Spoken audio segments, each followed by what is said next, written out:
roll call muna tayo. Brad Philip, nandyan ka? Pakisalita.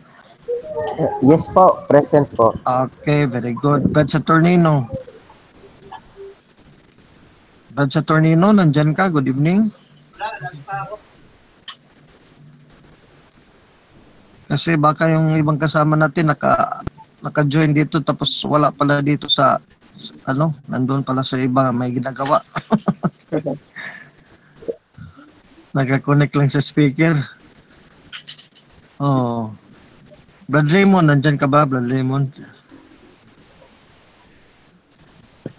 Hello, Brad Raymond. Pag tinawag ko kayo, magsalita kayo. Sister Asa, Brad Ardin, Brad John Paulo. Okay. Si Brad Raymond na lang mag-opening prayer. Sige, tapos pag closing mamaya si Brad Philip. Sige, Brad Raymond, start the prayer.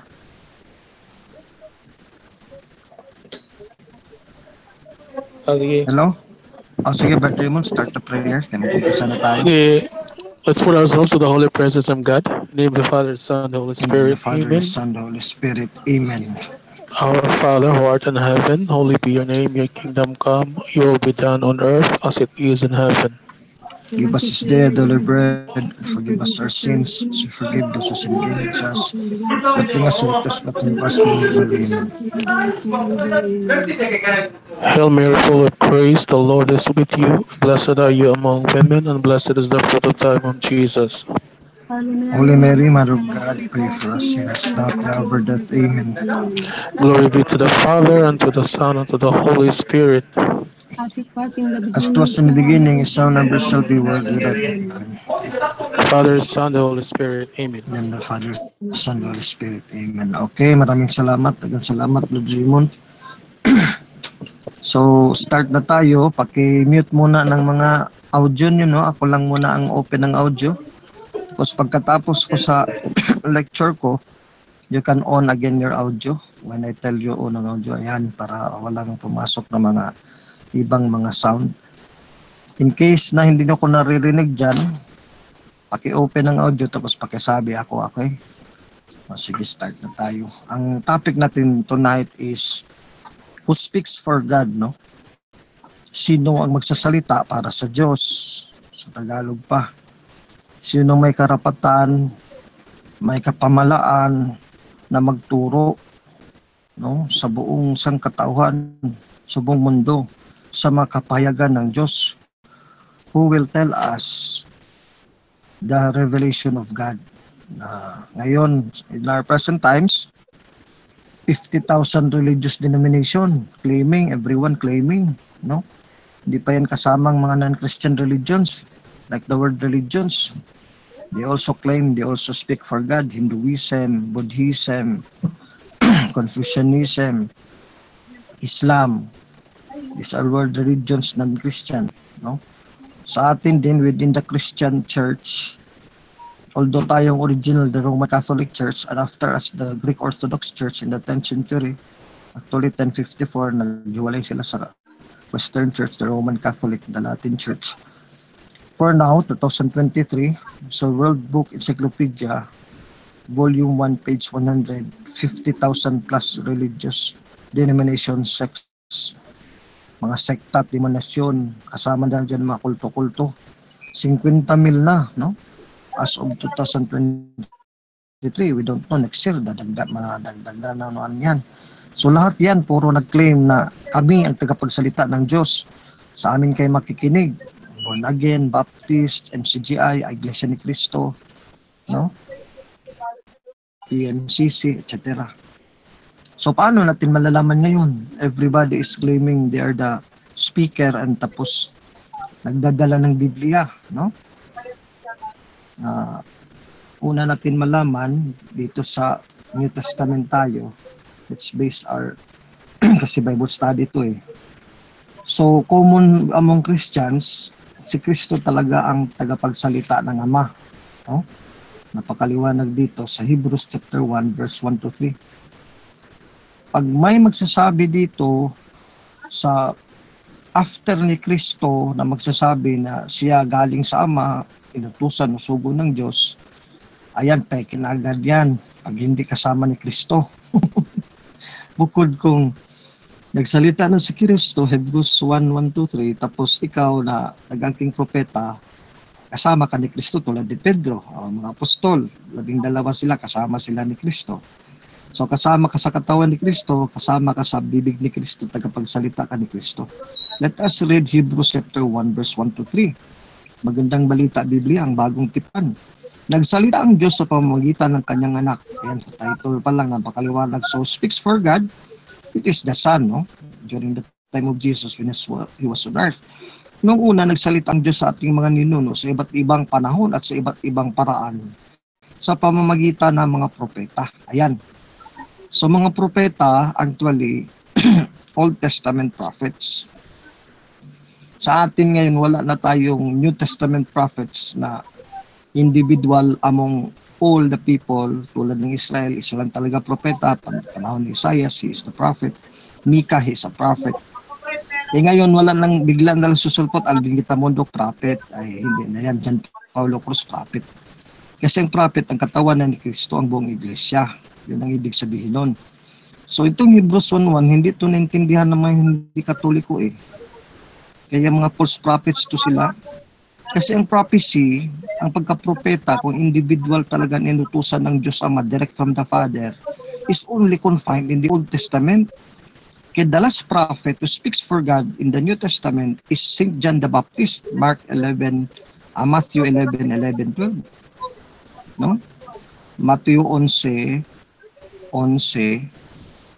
diyan sinasabi si San Juan Bautista, ang huling sugo sa lumang tipan, so is the last prophet. Is the precursor, tapos messenger before Christ. So Christ is the finale. From Moses to Jesus Christ. Jesus Christ is the finale. Kaya nga yun ang sa Old Testament, unang Samuel 9:9, paborito yan ni Mr. Soriano, ng dating daan, 1 Samuel 9:9. Tagakita, no? The prophet is also a seer, is also a prophet, a man of God, a seer, no? Tagakita, meaning he has the vision, he has the prophecy, he knows the vision of where the people of God is going to. Siya ang mag-guide kung saan ang paglalakbay natin patungo sa Diyos, sa kadiliman ng mundo, no? Among the evil of the world, the prophet in the Old Testament is the guide of Israel. Now, dito naman sa New Testament, paki-off lang sa ano nyo, no? Sa audio. Okay lang mag-on sa video, basta sa audio off para walang sound lumabas dito. So ayan, ang prophet is confided primarily in the Old Testament, no? Now, paano Brother Alvin dito sa New Testament?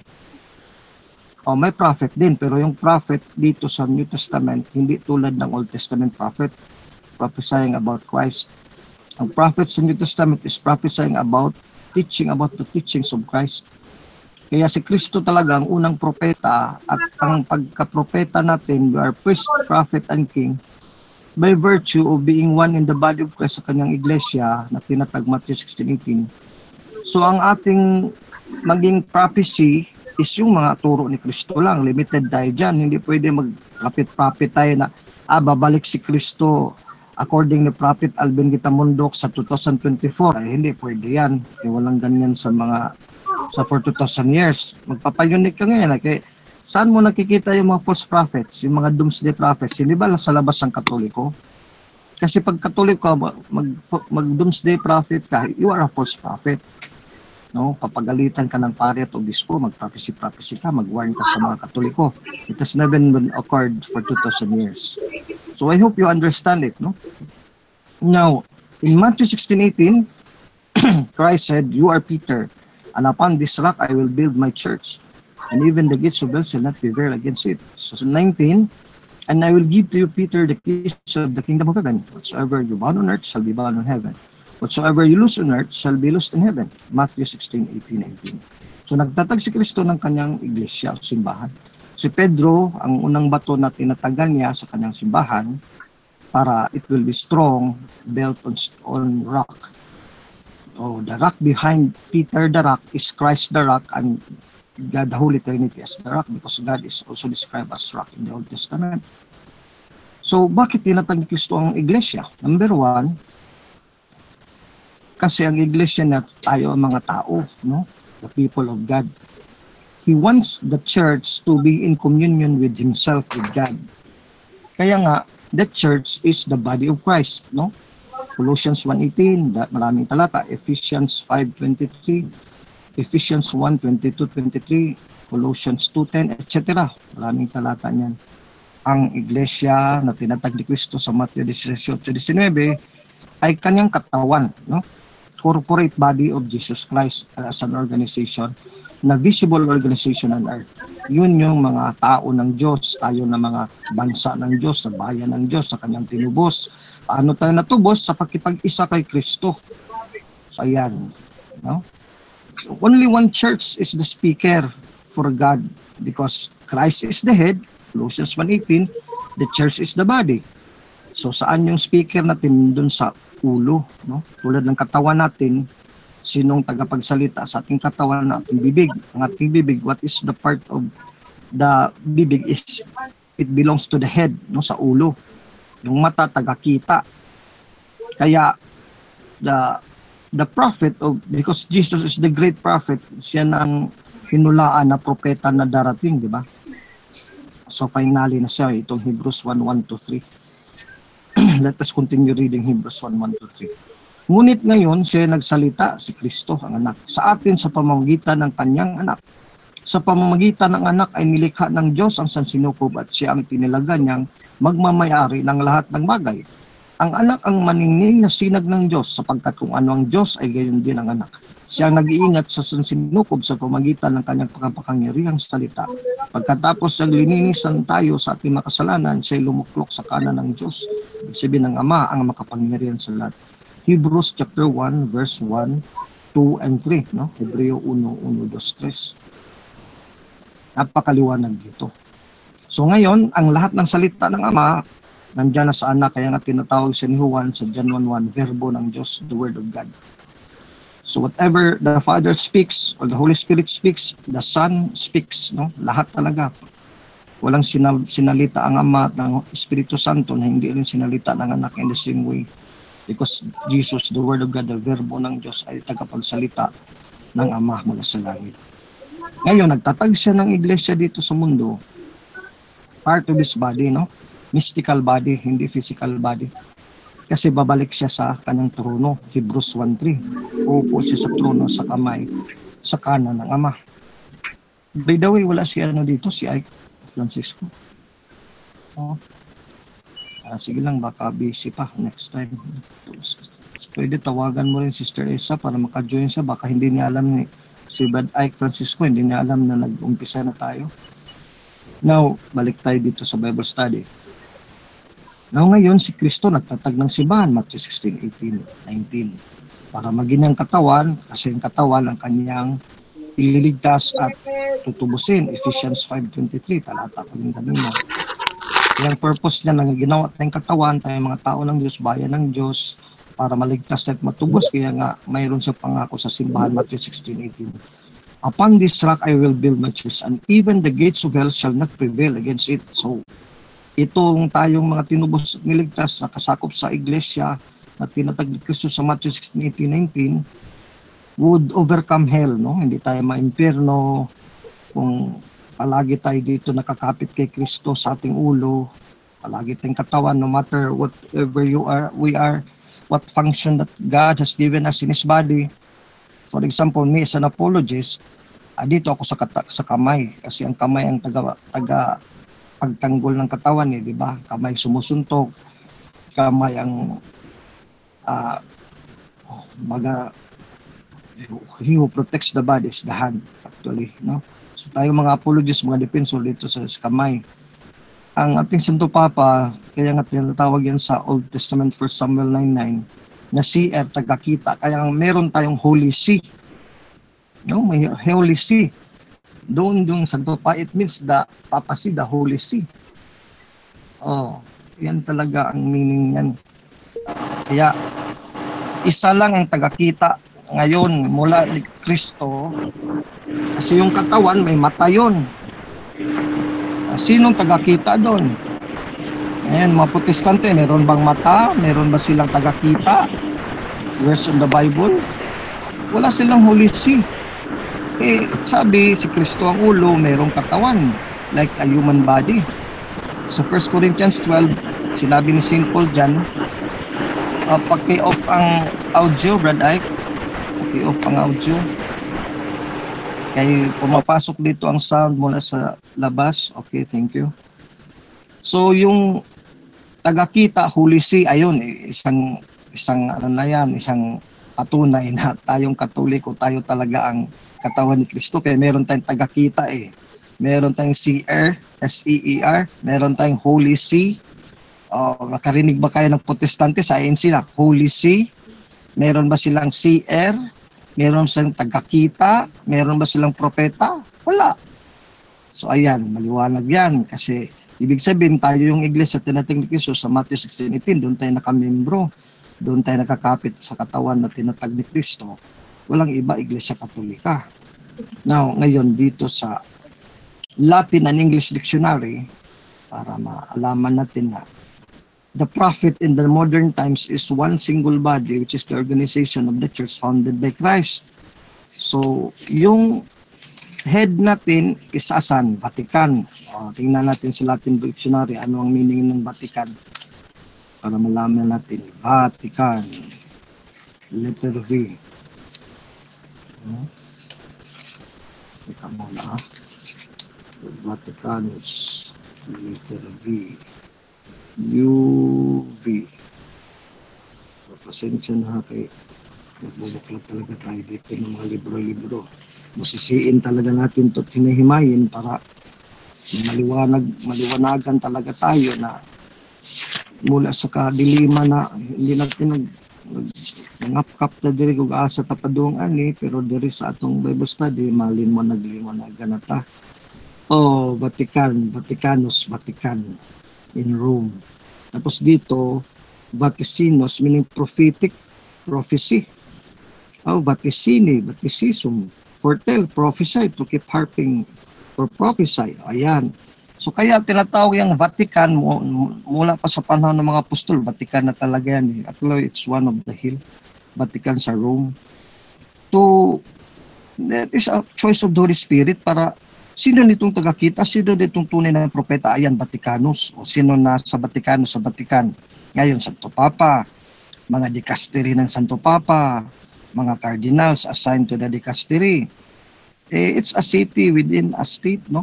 It's a state within a state, a city within a city, pero dyan, zero dyan ang crime rate sa Vatican City. Maliit lang yan na syudad, pero nandyan Santo Papa natin, mga tao dyan, puro mga banal. Kaya nga, Vaticanus yan. It is the prophet now. Baka, Brother Alvin, yun ang false prophet na tinutukoy sa pahayag 18, 17, etc. sa Revelations, sa Apocalypse. No, kasi ang Vaticanus is only one prophet tayo for 2,000 years. You only speak one doctrine, one teaching. Itong false prophet, malami. Kasi sa Hebrews 1:1, isang katawan na si Kristo. Ang iglesia isa din, Matthew 16:18. Yun ang katawan niya, ang ulo si Kristo, Colossus 1:18. Many verses in the Bible. Isa lang ang true prophet, yung organization ng church na si Kristo ang ulo. Santo Papa ang kasunod. In history for 2,000 years. Hindi natin sa Amerika ba? Hindi. Vaticanus. Meron bang Vaticanus prophet sa Amerika? Sa Manila ba? Wala kaya isa lang ang Vaticanus, wala nga sa Israel. Kasi sa Israel, it is already prophesied in Oseas 3:4.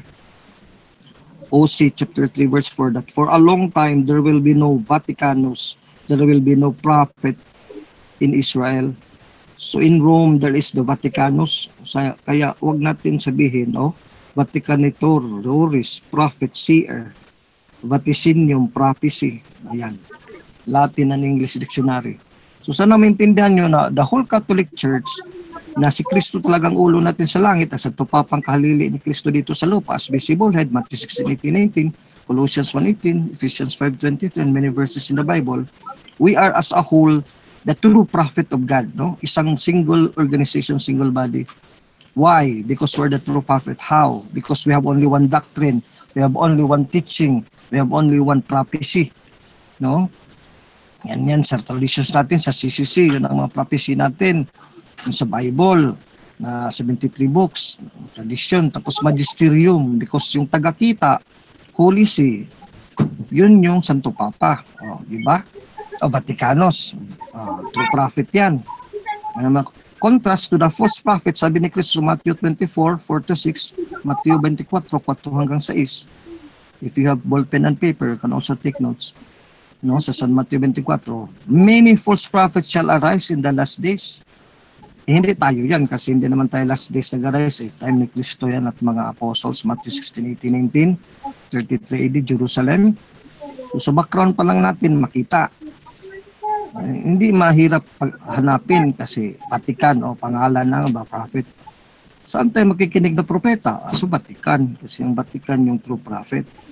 Hindi maraming Vatican. Hindi pwede na yung sa Eastern Orthodox Church, Vatican din sila. No, it's only one unique. No? For 2,000 years, it's a miracle that the Vaticanos were our Pope lives, the Holy See, ang tagakita natin, ang seer natin, ang propeta natin, na inutusan ng Diyos, tagapagsalita para sa buong mundo, nandun sa Vatican. So hindi tayo mawawala. Brother Alvin, saan ba ang tunay na propeta sa panahon natin ngayon? Yung Vaticanos. That is the true prophet where the Holy See, the Pope, the Holy See resides, no? Ayan, napakaliwanag yan. Marami na tayong ngayon nalaman. Hindi tayo ngayon madali lang malinglang. Kaya wala na, na-show down natin sa Biblia. Isa lang talaga nakatawan ang tunay ng tagapagsalita ng Diyos na mayroong tagakita, Holy See, seer, etc. Now, in contrast, in Matthew 24, let us go back to the false prophets. Ay, ang dami-dami, 50,000. Sabi ng World Christian Encyclopedia, 50,000. O, tanungin mo sa 50,000, meron ba silang tagakita? Meron ba silang seer, S-E-E-R? Meron ba silang Holy See? Meron ba silang Vaticanos? Wala. Ayan. So, false prophet. Kasi sa Biblia, merong tagakita, merong Holy See, merong seer, merong Vaticanos. Isa lang yung Vaticanos, hindi yan Vaticanusos, hindi marami yan. Sila walang ang Vatican so false prophet agad yan. Halimbawa ako, nagdi-dreaming ako na isa kong propeta ng Diyos. Hindi na ako susunod sa Vatican. Anong mangyari? Di false prophet na si Brother Alvin. Tatatag ako ng Albinism. Tumututuro ako ng sarili kong filosofiya at reliyon at mga teolohiya at mga aral at doktrina. Tulad ni Mr. Soriano. Tapos kukopyahin ko yung mga talata sa Biblia, mga MCGI, Church of God, Iglesia ni Cristo, etc. etc. So that does not mean I am true. I am not a true prophet of God, but a false prophet. One of the many false prophets predicted by Christ and the apostles in the New Testament. Tingnan nyo, no? Sa New Testament, plural palagi lang false prophets eh. But when the New Testament speaks of prophet, the true prophet, singular lang kasi isang body lang yan eh. No? Tapos it refers to the church. Kaya nga, by baptism and confirmation, we are given the gift of prophecy. Prophet tayo, ang church. Matthew 16:18-19, Matthew 18:18-20, Matthew 28:18-19-20, go to the whole world. Kaya yung preaching the gospel, yun ang pag-prophesy natin, Mark 16:15-16. Go to the whole world and preach the gospel. That is meaning, maging propeta kayo, teach the prophecy of Christ, the teaching and aral ni Cristo doktrina. Gawin din sa Matthew 28:19-20. Gawin yung alagad ng lahat ng mga tao ng bansa. Turuan niyo sila sa lahat ng mga aral at tinuturo ko sa inyo. Binigyan niyo sila sa pangalan ng Ama, ng Anak at Espiritu Santo. Yan ang true prophet. Ano? Isang katawan lang yan, one organization, one organ. Hindi yan marami tayo, no? Parts, we are parts, no? Individually, marami tayo, millions na, marami na tayong mga santo sa langit. Pero ang prophecy natin, why we are only one prophetic body, because we have only one prophecy.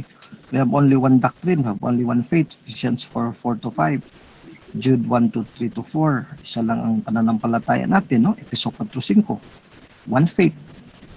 So we have only one prophecy, we have only one doctrine. Imagine for 2,000 years, we have maintained that doctrine, single doctrine of Christ and no other.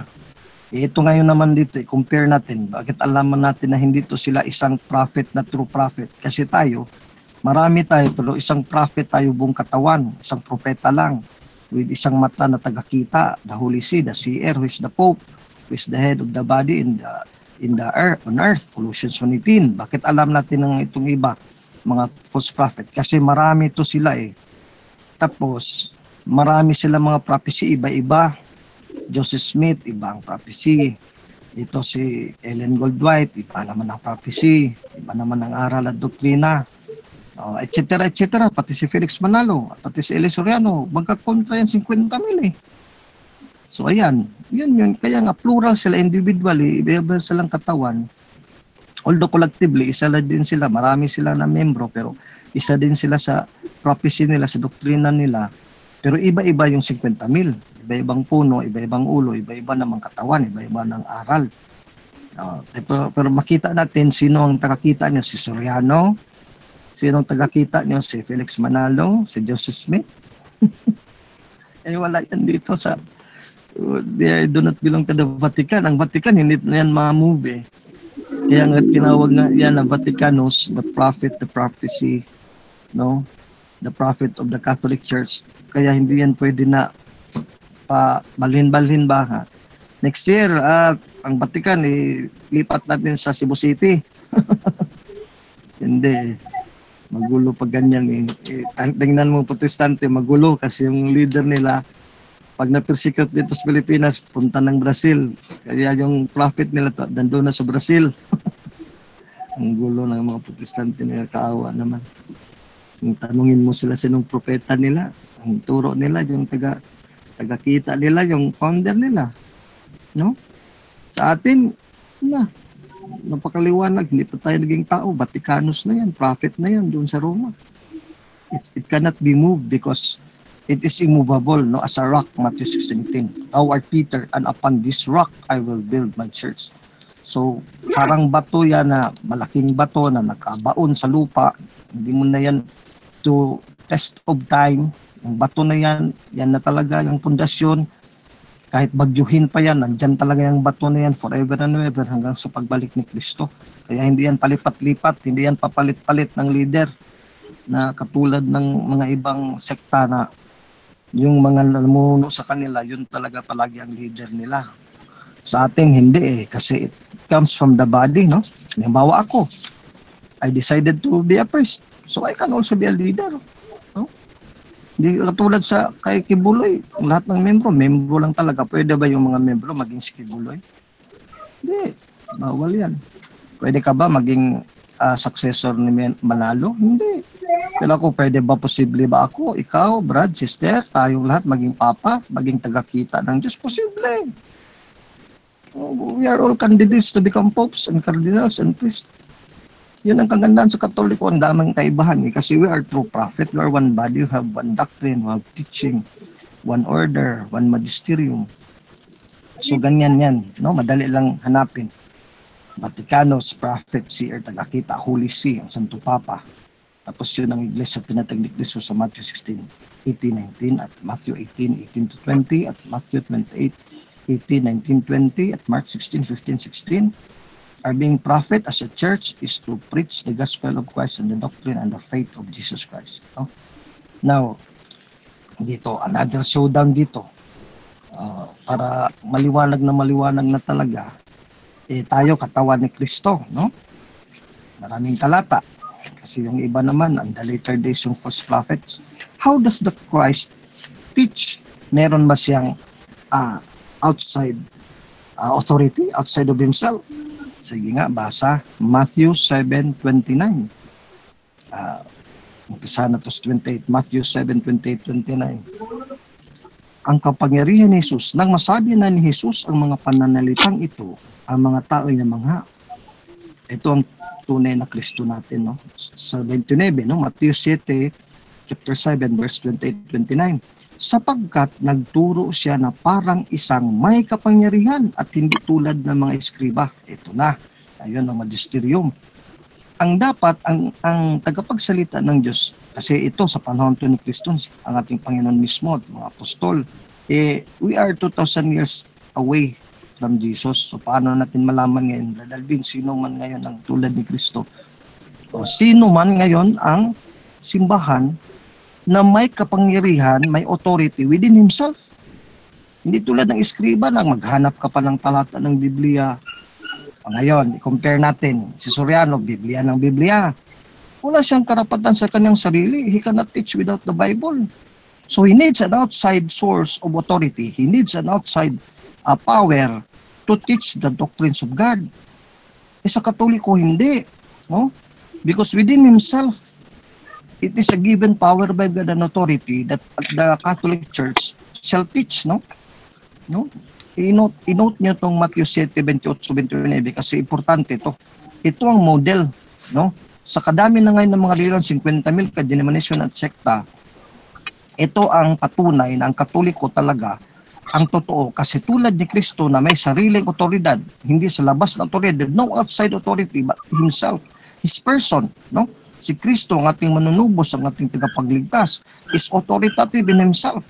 He doesn't need the Bible to give him authority. Hindi dadala siya ng Old Testament na ako ang kapamalaan ko galing sa nababasa sa Isaiah. Hindi, sa kanyang sarili mismo.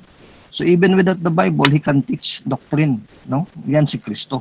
Matthew 7:28-29. Ngayon, dito nga naman tayo sa panahon natin. Sino ang sa panahon natin may magisiro na may sariling authority?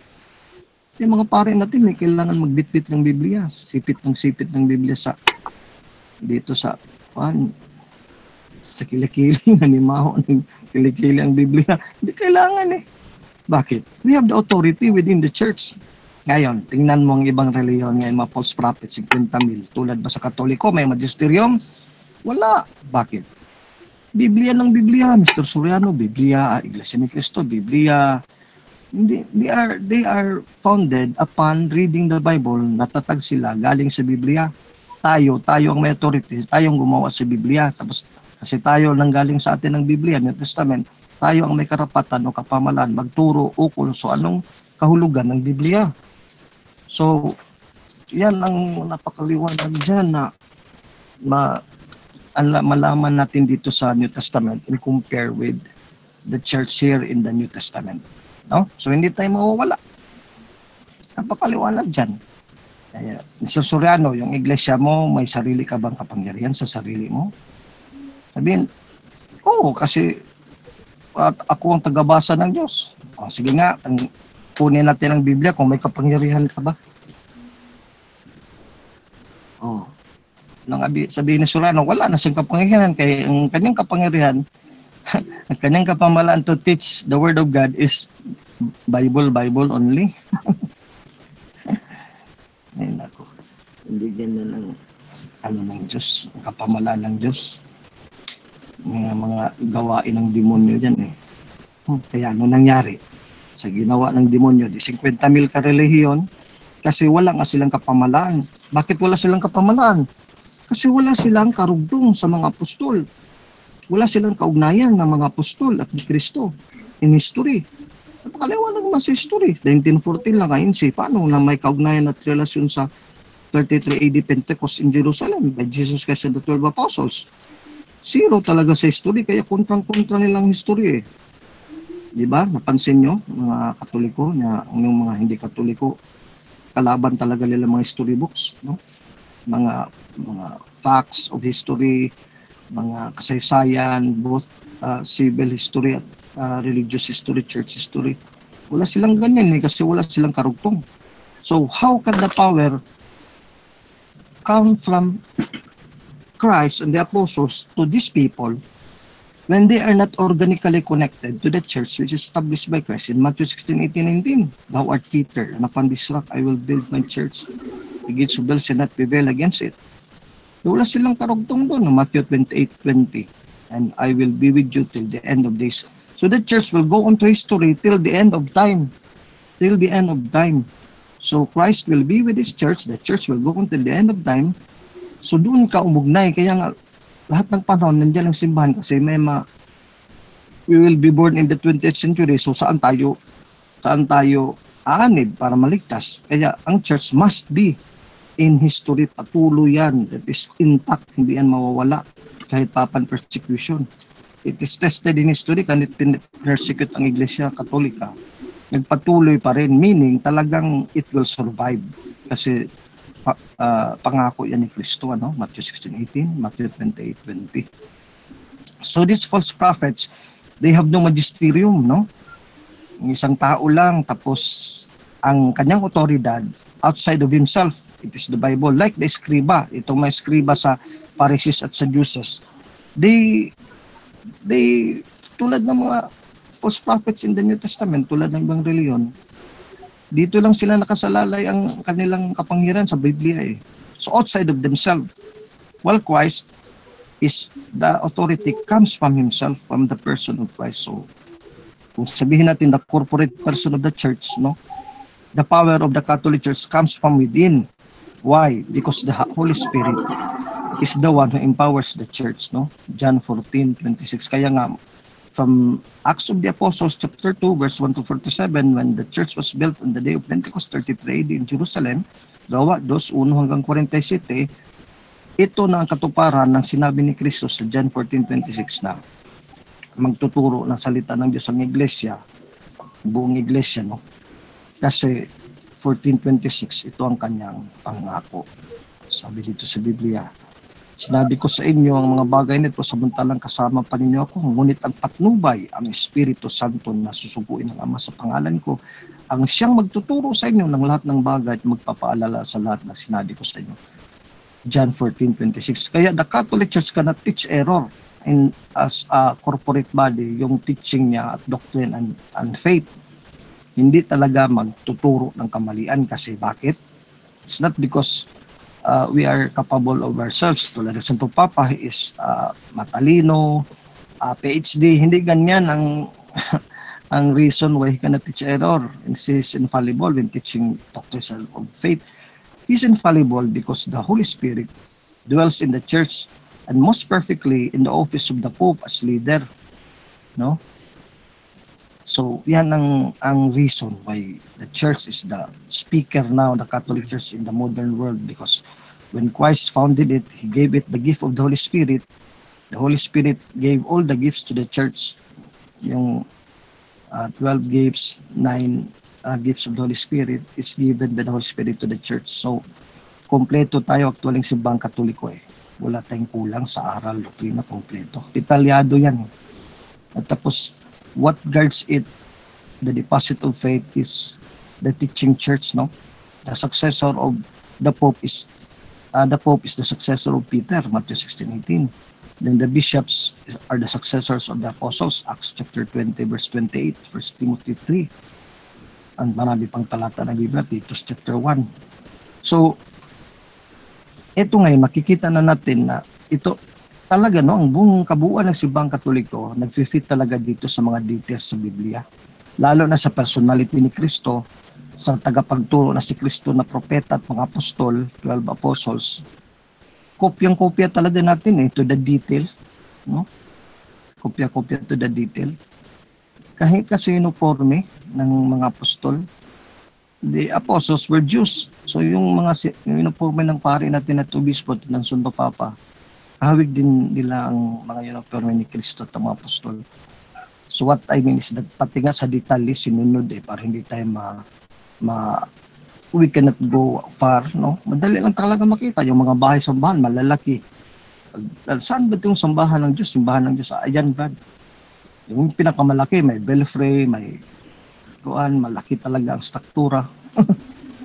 Kasi sabi nga ni Kristo, Diyos Ama na, sa Hagio 2:8, na I will make my temple more greater even in the New Testament than the Old. So yan, malalaki talaga, pinakamalaking simbahan, bahay-sambahan, Katoliko talaga for 2,000 years. Kaya hindi ka kung nung araw mawawala ka sa yung daan, tapos magtatanong-tanong ka kung saan ang simbahan, ay makita mo sa unahan, malaking building, yun na yun. Wala nang iba. No? So, dito na lang. So, speaks for God, it's the Catholic Church, especially the head, which is the Pope. Communion with the Pope, the bishops, which are the successors of the apostles, and then the whole Catholic Church is now the whole body of the single prophecy, single creed, single faith, single teaching of Christ, and then for 2,000 years. Ayun, actually kung kayo na lang bahala magbasa sa Biblia, basta lahat ng detalye dito sa True Prophet, these are all owned by the Catholic Church and it is present in the church. So open your audio. You can now open your audio if you have questions. Sige, open your audio. Then you can ask your questions. Naintindihan mo ba long na-share ko? Is Yes, it Sir very Alvin. clear? I-ano ko lang, Sir Alvin, yung para maano rin sila, yung mga objection. Ipasagot ko na rin sa iyo, like yung sinabi ni Paul na kahit sino man sa amin na magturo ng kamalian, wag nyo kaming actually narinig ko yan sa debate nyo ni Ubidos.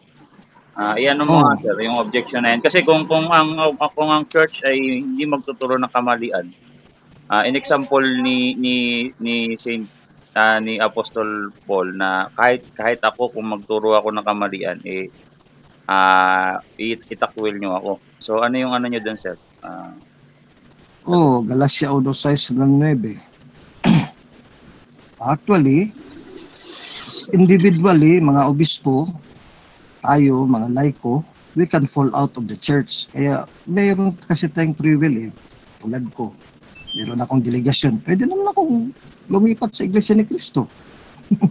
So Galatia 1:6 effective yan sa akin. If I go to MCGI, INC, iniwan ko Yun ang ibig sabihin nun na kahit sino pa sa atin, no? Kahit Santo Papa pa, pag tinalikuran niya ang kanyang delegasyon, tinalikuran niya ang kanyang ang struktura kasi ng simbahan dito, kasama na the structure of the church, tinalikuran mo, kinontra mo na may magisterium, kinontra mo mga aral, mga detalye ng aral ng simbahang Katoliko, matatamaan ka dito sa sumpa ng Diyos sa Galatia 1:6 ng 9.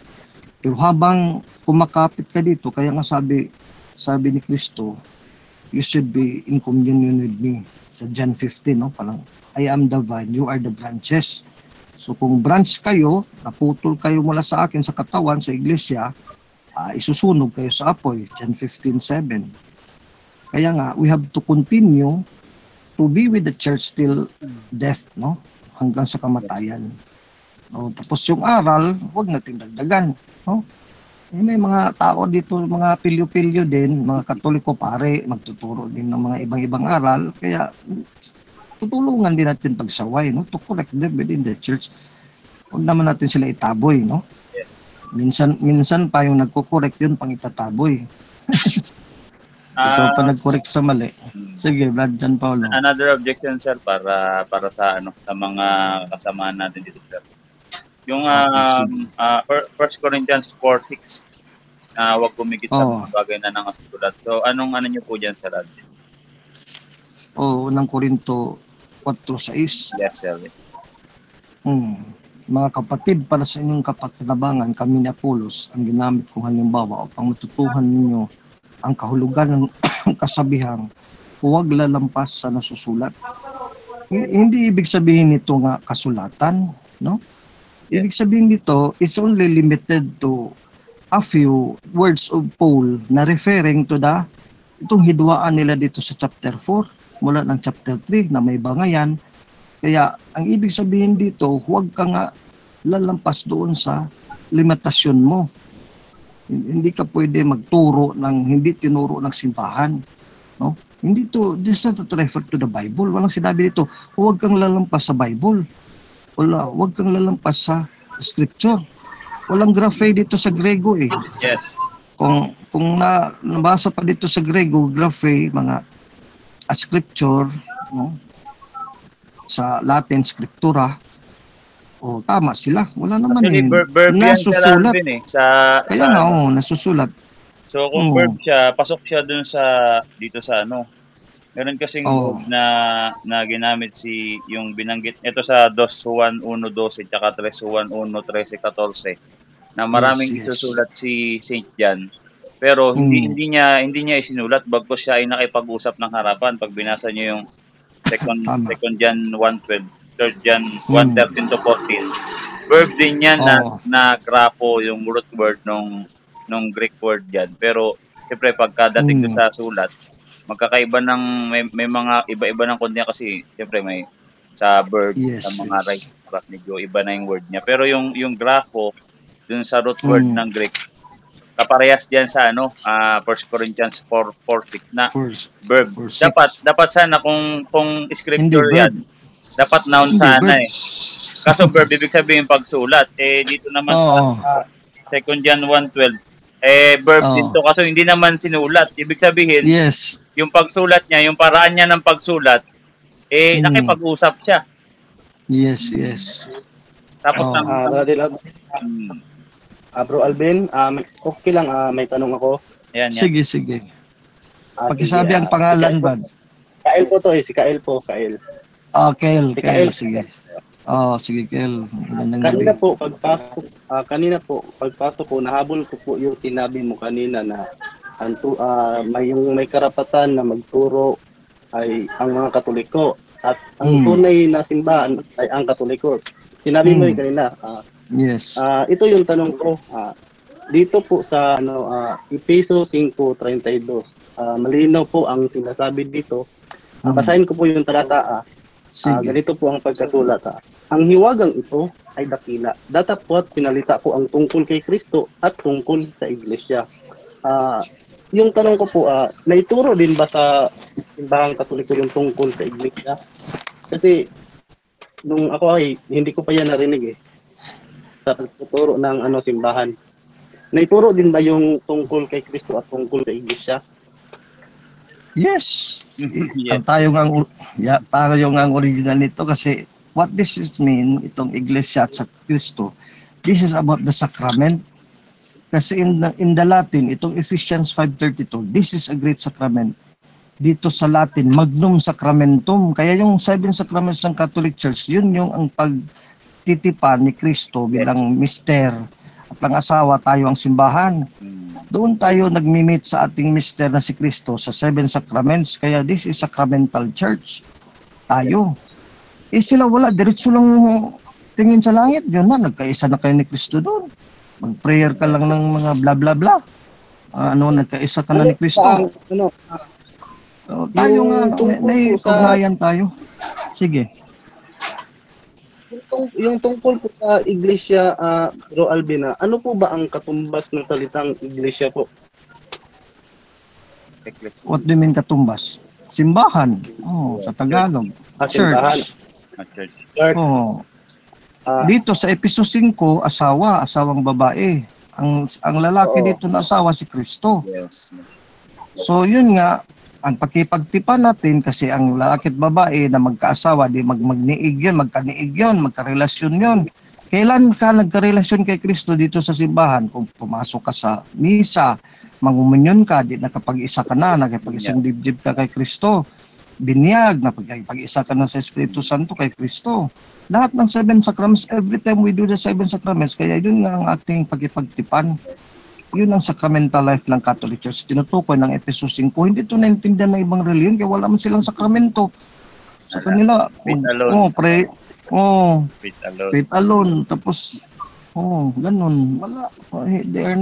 Wala silang pagkipagtipan talaga sa kanyang mister. So, hindi sila tunay na iglesia. Mga patotot na kasi lumabas na sila. So, lalo yung mga lumabas. Nabibilang sila sa talatang Juan 11, yung dumaan sa ibang daan. Yes. Yes. Lahat ng mga false prophets, lahat ng talata dito sa kanila angkop. Sa atin hindi Sila kasi yun nga yung ibig sabihin ng patotot. Ibig sabihin nagtaksil ka sa asawa mo. Yes. So kung asawa mo na si Kristo, tapos lumabas ka sa church, ibig sabihin, nakipaghiwalay ka na sa asawa mo na si Kristo. So, iba ng inasawa mo. Mga demonyo na, doktrina ng demonyo, 1 Timothy 4. Timothy 4:1-2. Yes. Yan silang manalo, mga demon-inspired persons. Okay, so next question. Tsaka yun, sir, no, yung pag binasa nila ng Isaiah 59 to 21, ito basahin ko. At yan, tungkol magandang sa talata. akin, sa akin, ito ang aking tipan. Ito nga yung pakikipag-isa. Sa kanila sabi ng Panginoon, ang aking espiritu ay nasa inyo. So yung nawawala ako, sir. Okay lang, okay lang. So yung church na nandun yung Holy Spirit ni Jesus Christ, yung guided by the Holy Spirit, John 14 verse 15 to 18, Thomas 26, Acts 2:3, Yes. 2 Peter 1:20. Ito yung si Jesus, nakipagtipan ang Panginoon. Ang aking espiritu ay nasa inyo. Ito ang sabi ng Panginoon. Sabi ng Panginoon, ang aking espiritu ay nasa inyo at ang aking mga salita na inilagay ko sa inyong mga labi.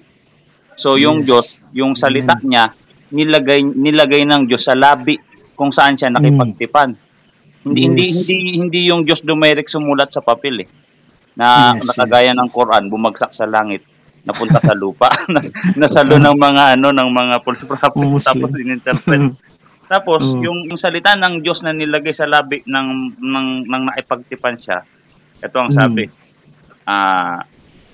At ang aking mga salita na inilagay ko sa inyong bibig, hindi hihiwalay sa inyong bibig, o sa bibig man ng inyong lahi, o sa bibig man ang angkan ng inyong lahi.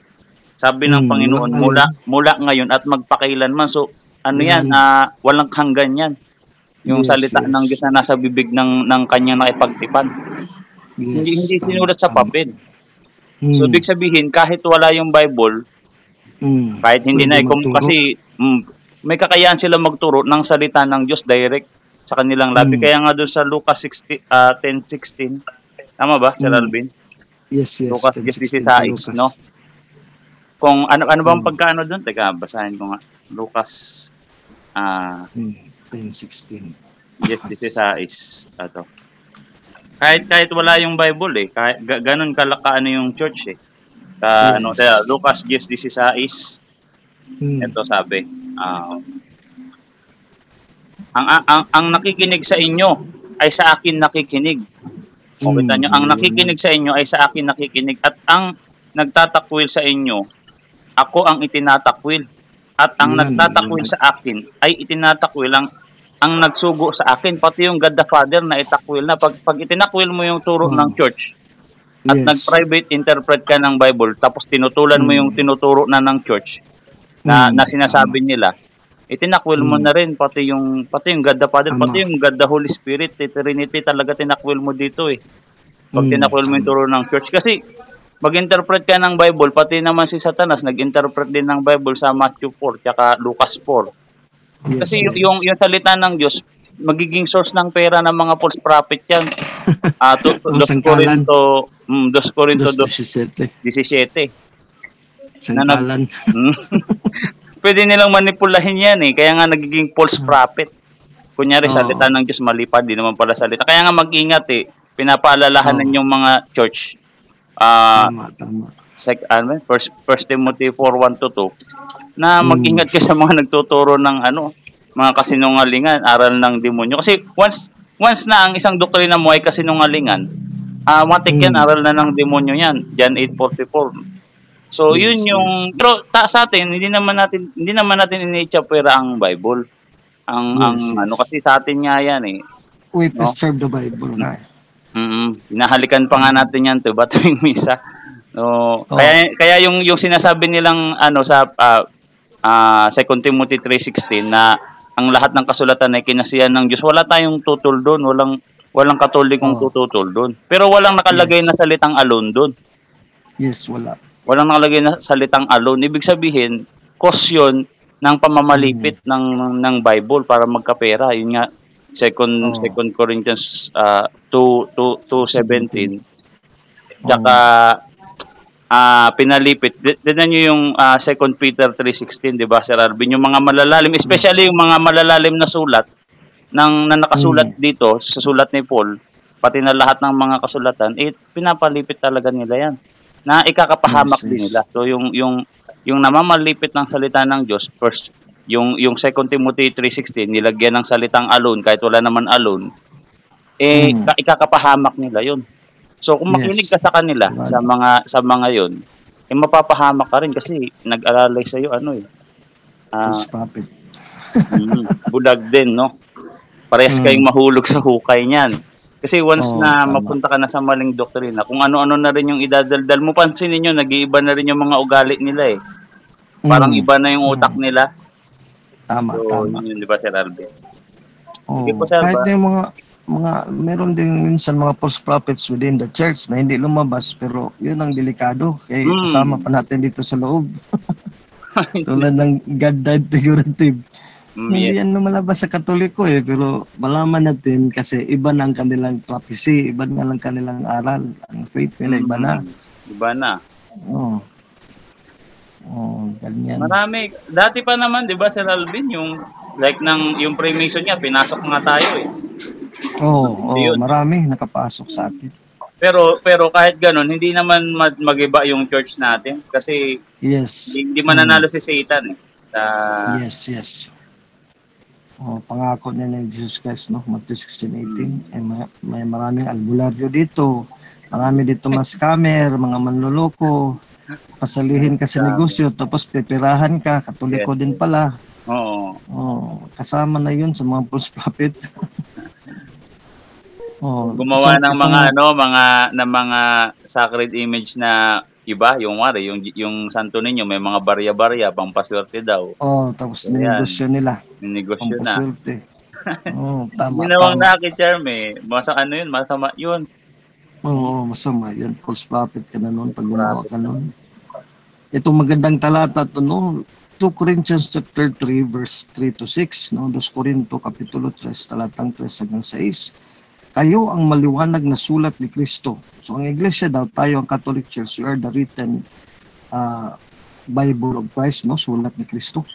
Ang sulat na ipinadala sa pamamagitan namin, ito'y nasusulat hindi ng tinta, kundi ng Espiritu ng Diyos na buhay. Wow, At hindi ganda sa mga na. tapyas na bato, no? Hindi tapyas sa bato, hindi papel, kundi sa puso ng tao, so sa iglesia. Nasasabi namin ang gayon dahil sa aming pagtitiwala sa Diyos sa pamamagitan ni Kristo. Kung sa aming sarili lamang ay wala kaming kasapatan na kakayahang gawin to. So ang kasapatan, ang sufficiency is in the church, hindi ang Bible ang sufficient. Wala kang mababasa dito sa Biblia na the Bible, the sacred scriptures are sufficient to teach, kundi the church is sufficient to teach. Yes. Itong kasapatan nato nandiyan din sa King James Version na English, sufficient sa English, kasapatan. Ang Diyos ay nagkaloob nito sa amin. Ayan, because of the Holy Spirit. Niloob niyang kami maging lingkod ng bagong tipan. Tipang hindi nababatay sa kautusang nagtititik. At yung mga false prophet, palagi dala-dalang Biblia, batay sa nabasa. Kundi sa Espiritu, sapagkat ang dulot ng titik ay kamatayan. Ngunit ang Espiritu ay nagbibigay buhay. Ano pa kaliwanag niyan? So ang iglesia talaga, kasama ng magisterium, living tradition, pati Bible, ang kabuuan niyan, yun yung Espiritu. No? Espiritu ng titik. So hindi Bible alone, kundi the church, the magisterium, the traditions, the interpretations of the church, magisterium about the Bible and the tradition, yun yung kabuuan ng aral at turo ng simbahan at pananampalataya. No? Napakaliwanag. Si Jesus Christ yung head ng church, di ba? Si Jesus Christ yung head ng church, so siya yung founder niyan. Kung ano yung ituro niyan, siya yung masusunod. So parang tunuro na rin yun ni Jesus Christ. Kasi guided niya yan eh, di ba? Matthew 18:19 to 20. Tama. Maganda yung inopen mo kanila, Bro John Paulo, na yung si Kristo nakipagdebate kay Satanas. Si Satanas quote ng Bible. Pero hindi naman siya may-ari ng Bible, hindi naman siya sumulat, hindi naman yan salita niya. So ninakaw niyang salita ng Diyos para itirahin ng Diyos. Yan ang protestante, nakawin ng Biblia tapos titira sa ating Katoliko, tayo naman ang may-ari ng Biblia. Ganyan ang Satanas. Tapos si Kristo, tingnan mo si Kristo, nang mag-quote siya ng scriptures, it was not because it is written, but because it was spoken by Him. Bakit sinabi spoken by Him? Kasi sabi na, hoy Satanas, do not tempt the Lord thy God. Ibig sabihin, huwag mo akong subukin, ako mismo. Tingnan mo. Kaya kasi kung nag-base pa siya sa Bible, sabi niya, Satanas, nag-quote ng sa Deuteronomy. Yan ang style ng Iglesia ni Cristo eh. Nag-quote lang si Cristo, hindi yan Diyos si Cristo. Ibig sabihin ng Ama yan sa Old Testament, mali. It is not outside of Himself, the authority of Christ, because He is true God also like the Father. So it is not because He quoted in Deuteronomy na outside outside authority nga Old Testament, hindi sa kanyang sarili mismo kasi siya din ang author ng Old Testament. Si Satanas, wala lahat. Wala si Satanas magisterium, walang interpretation na tama, hindi pa sa kanyang Bible. Yun ang Protestante na sunod kay Satanas. Si Kristo na sunod natin sa simbahang Katoliko. Yes. Yun Tsaka yung Bible alone, hindi naman yan written eh. Ano yan? Tradition of men. Kumbaga katang isip lang yan. Yung Bible alone, hindi siya written tradition. So ano siya? Hindi rin siya oral tradition ng tao. Human tradition, no. Invento lang ni Martin Luther at ibang Protestante. Kasi wala talaga tayong mabasa niyan, Bible alone sa Bible. Wala. Zero yan. Wala talaga. Wala talaga. Although nyo. Pinipilipit nila yung mga talata, twisting the verse para maka-depensa sa kanila. So, yung iba dyan, baka may question kayo, Brad Philip, Sister Esa, Brad Raymond, Sister Christy, Brad Ike, or any additional information, no? Magtulungan tayo dito para marami tayong matutunan. You can say your opinion, your thoughts, or your para mapatatag tayo lalo. O you can ask your question kung mayroon kayo duda, doubts, or sa topic lang muna tayo, So I hope maintindihan natin yun, ng kapaliwanag. Ibang iba talaga tayo sa Katoliko, iba sa ibang reliyon. The structure of Christ and the Apostles, ang konstitusyon ng kanilang simbahan, ng kanilang mga bahay dalanginan, talagang tayong Katoliko naka-pattern Kahit malayo na tayo ng 2023 na. Itong makikita natin sa loob ng simbahan, ito talagang mga ginagawa ng mga apostol. Yes. May kasal, may binyag sa bata. Parang nandun din tayo sa first century church actually. Yes. Then, masodan natin yan in the time to come, in the renewal of the new heavens and the new earth. Ipapakita yan sa atin ng Diyos. Talagang tayo talaga yung tinatag ni Kristo by the detail, lahat ng detalye.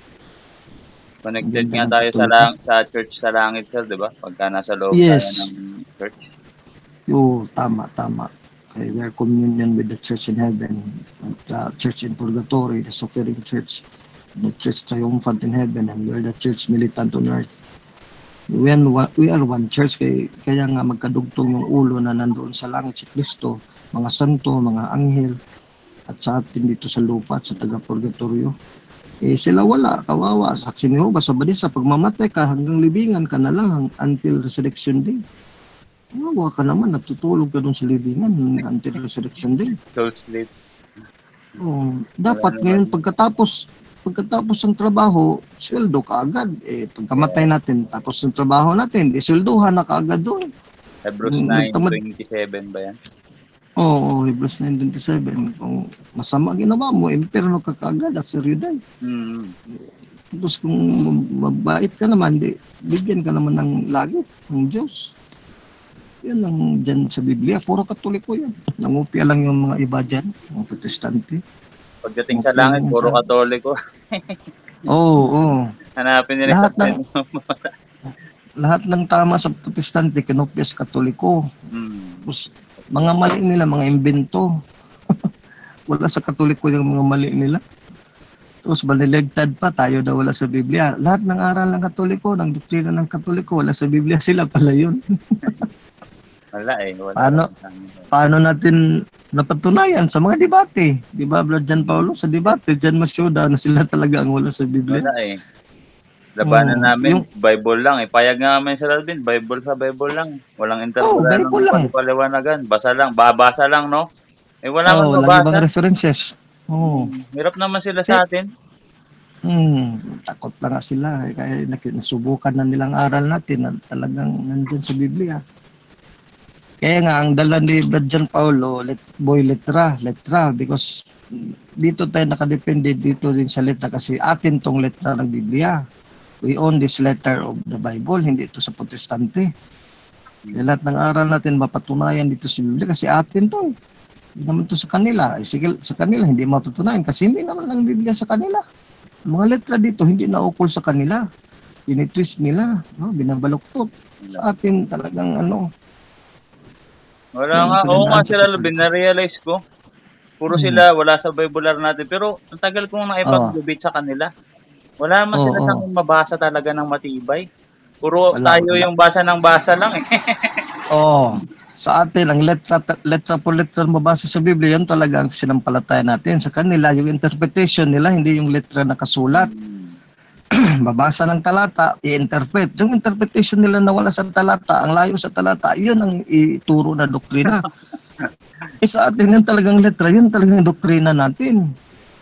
Oo. For example, purgatory, walang letra po letras diyan sa Biblia, pero sa 1 Peter 3:19, yung letra diyan, yung phrases diyan, it refers to purgatory at hindi yan pwede ma-deny. Ganun talaga bilangguan sa mga kaluluwa, sa mga espiritu, yun ang purgatory. Hebrews Yung letra. 3:1 ba? Hebrews 1:3. Yung Latin Bible, purgationem yung verb na derive sa noun kasi ginawang na purgatorium, yun yung purgatory. Kung yun yung hanapin nila kasi ano lang naman yan eh, purification lang naman yung meaning niyan eh. Purgatory. Yes. Nga place of purification. Kaya sa kanila, hindi na sunod ang letra kasi ang letra dyan bilangguan sa mga espiritu. Wala naman silang bilangguan sa espiritu, so hindi sila sumampalataya dyan sa letra. Kailangan nila maging unique yung aral nila sa aral ng Catholic kaya tuloy bago talaga na unique talaga mga kanang sarili talaga nila para magpabilib na propeta talaga. Si Soriano, mayabang yan. Nagsisigaw yung si Soriano. Hindi nyo ito maririnig na aral sa ibang reliyon. Sa akin lang. Yabang Soriano. Soriano, wala yan sa Biblia. Nasa dila mo lang yung Soriano, wala yan sa Biblia. Nagkadebate kami ni Soriano, nakabidyo yon nang nandito si Soriano sa Cebu, two times yon, 1990s, early 90s. Tapos sa kabidyo yun, sa kanilang video kami ang mali namin, hindi namin sayang, video. No? Hindi nila in-upload, pinutol, pero yung ibang times sa exposition ng salita ni Soriano, in-upload yun, nandyan sa YouTube. Bawal kayo sir magdala ng camera nun? Dapat nagdala kayo. Ang hindi naman pinagbawalan pero hindi kami naka-ready noon, hindi namin naisipan 'yun. Sayang. Simple lang ang tanong ko sa kanya, naipis si Soriano, Badeli, kung kayo ang tunay na iglesia, ayon sa Tito 1:5-7, si San Pablo at mga apostol nagturo ng mga pangulo sa mga lungsod-lungsod. Yung mga pangulo na tinuro nila sa mga lungsod-lungsod, sa mga bayan, wala yun nagsulat ng Biblia kasi limited lang nagsulat ng Biblia. Pero mga pangulo din yun ng iglesia. Ang tanong, saan ang karugtong mo doon ng mga hindi sumulat sa Biblia na mga pangulo? In history, meron ka doon na mga hindi sumulat sa Biblia? Kasi kung sumulat sa Biblia, pareha tayo ng claim. Claim din namin sila Peter, nagsulat ng Biblia. Pangulo namin, kayo din, nag-claim din kayo na si St. Paul, si Peter, nagsulat ng Biblia. Pangulo din ninyo. So, tabla tayo dyan, both claim. Pero dito tayo sa hindi sumulat ng Biblia. Sino ngayon ang mga pangulo na hindi sumulat ng Biblia, batay sa Biblia, na meron kayong karugtong? Wala kayong mga leader sa mga, kahit nga dyan sa Manila, wala naman silang leader dyan before 1936. Kay Nicolas Perez. So ayan, sa mga pangulo na hindi sumulat ng Biblia, sino ang ang karugtong nyo dyan? Kasi kung dito tayo mag-debate sa nagsulat ng Biblia, lahat ng reliyon puro mag-angangkin. At Iglesia ni Cristo, ayan si Pablo, INC yan, nagsulat ng Biblia. Dito tayo sa mga hindi nagsulat, ayun, sa hindi nagsulat ng Biblia, kayong 50,000, sino ngayon ang karugtong nyo? Nga, zero, butata. Nagalit si Soriano sa akin doon, hindi nakasagot eh. Nasyak nga siya, hindi nga agad nakasagot eh, natulala. Mayroon yan sa tenga niya eh. Nagbibigay ng verse eh.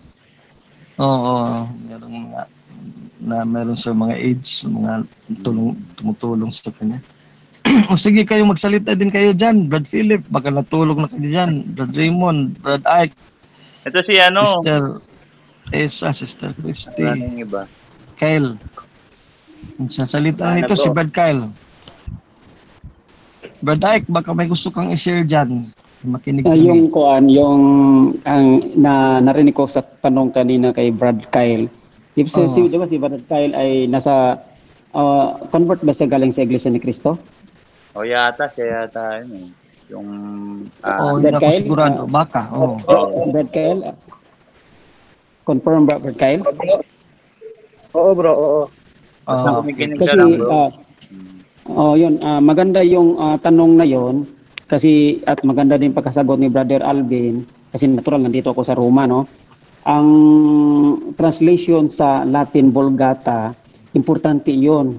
Kaya nga mayroon doon sa sinasabi mong tanong kanina na at sinagot ni Brother Alvin yung salitang sacramentum, manium sacramentum, yung simbahan. Oh, kasi yes. maganda talaga yung authority na yan na Latin Vulgata. Kasi yun talaga ang pinaka-direktang translation yung ecclesia na sabi ni Brad Kyle, pinag-usapan ba ang ecclesia? Oh, Yes. yung ecclesia. So pinag-usapan talaga at diniritso talaga sa Latin Vulgata yan nga manium sacramentum. Kasi dito nga sa Italia kasi nandito ako sa Italia eh. So importante nandyan ang ka. translation. Oo, nandito kasi ako. Importante yung translation ng Latin Vulgata kasi kung hindi man matagpuan sa direkto English nga translation galing sa Hebrew o Greko, puntahan talaga ang Latin Vulgata kasi ibig sabihin nandoon na yung compendium eh. Nilagay ni Saint Jerome doon sa translation sa Latin Vulgata para makita agad na, 'di ba? Nakita mo naman sa halimbawa kay Maria pag sinabing you are joyful or you are blessed among all women. Sa Vulgata sinigurado talaga nga full of grace, wala yun sa Gracia Greko, plena. gracia plena at kailangan sinigurado na talaga kasi yung sinabing tatak ng Espiritu Santo, yung sinasabing tatak ng Espiritu Santo talaga nga pag sinabing i-conclude mo ng ganyan, close deal na yan. So, full of grace yan. Ang full of grace ay wala yung sa Greko nga translation, yung interpretation na. Kasi dahil sa English nga, kasi sinabi lang na joyful or blessed, ano pa. Pero sa Latin talaga sinabi, diretsa talaga. So, maganda mga kapatid na yung Greko, Hebrew, kasi dahil sa Old Testament at saka sa New Testament, at hantong tayo sa Latin Vulgate, kahit na mga kapiraso lang na parihong salita sa Latin, at least matagpuan yun. Makita agad. Kasi yun ang pinaka-authority natin, yung tama nga yung nga hantong tayo doon sa filtered.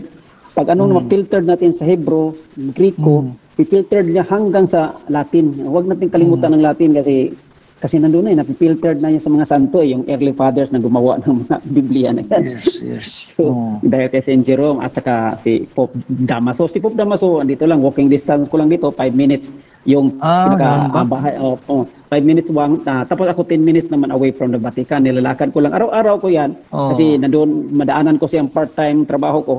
Palaging nandoon yung pinaka-old house niya, tapos yung pinaka-olden nga kalye niya, yung via ang tawag doon sa kalye. So nandoon yung Papa Damaso, yung mga ganyan. So kaya ang kondisyon dito, sitwasyon sa Italia, hindi na pinag-usapan pagkatapos doon ng sinabing Protestantism sa Germany, wala nang pinag-usapan dito sa Roma. Hindi siya masyadong yung open sa gaya sa Pilipinas na malayo tayo sa mga kabihasnan sa mga usapin sa Biblia. Talagang kinukontra marami talaga. Dito walang pinag-usapan pag sinabing the Pope speaks, wala na. Pag nagsalita ng Pope, ex cathedra o magisterium mo, kasi yung sinabing ex cathedra niya, yung sinasabing kuan niya talaga, sa kanya lang yun. Iba yung collegiality na kasamang bishop. Ay talagang wala na. Nagsalita ng Pope, ay wala tayong magawa. Ganun lang yan. Di ba, Brad Mike, ang Sunday dyan, Days Dominica, yun talagang popular dyan na rest day, Sabat, di ba, ng Kristiyano, ng Katoliko? Oo. Yung Days Dominica, talagang Sunday yun. Natural. Ayon sa pagano ng istorya, panahon pa sa mga Romano, ay talagang pinapatuloy naman yan sa Kristiyano Katoliko kasi talagang ganoon din. Ang puntos lang siya na sabi nga mga protestante, mga pagano, nagsabi sila, ang dami niyong mga practice, mga tradisyon galing sa pagano. Yes, totoo yan. Kasi dahil sa tinakpan na iyan, tinakpan na natin mga Kristiyano Katoliko dito, ang mga paganong mga practices na iyan dahil sa kinuha ang Dominica. Okay, tinakpan na iyan kasi dahil nga sa Israel, kasi kung saan man na minabuhay muli si Jesucristo sa linggo. Tapos pagdating dito, DS din para sa Dominica, para sa mga pagano. So tinakpan na iyan lahat.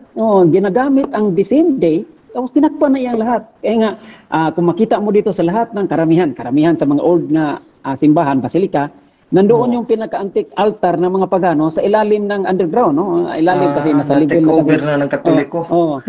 Nandiyan ang Katoliko sa itaas. Ibig sabihin, hindi. Kaya nga, kung may mga turistang papasok dito, mayroon talagang museum na sa ilalim sa simbahan at ang simbahan na sa itaas. Ibig sabihin, kasi nandoon na yun eh. Ibig sabihin, ang tawag doon nila, yung architectural design nila, hindi nila itumbahin ang mga lumang structure.